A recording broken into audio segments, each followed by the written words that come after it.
Hey folks, Reale here at eBodyboarding.com. Let's talk about how to take care of your bodyboard. I get this question a lot from customers, and my answer is the same every time. Treat it like a puppy. 4 things.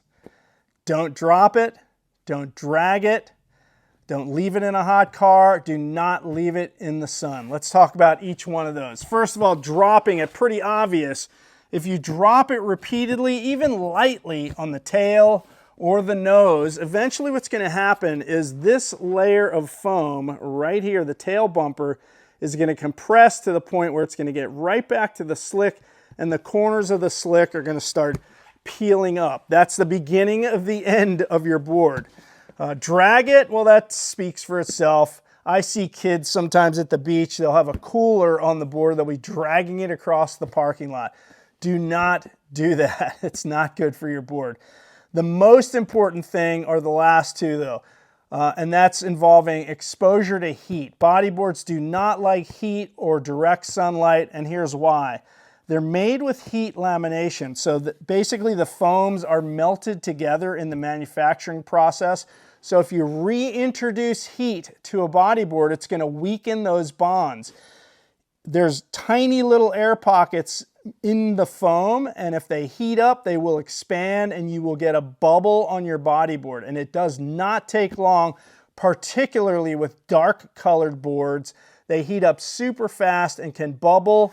In addition to that, bodyboards will warp. They'll start to get what we call reverse rocker, where the board's actually convex and you will nosedive if the board starts getting reverse rocker.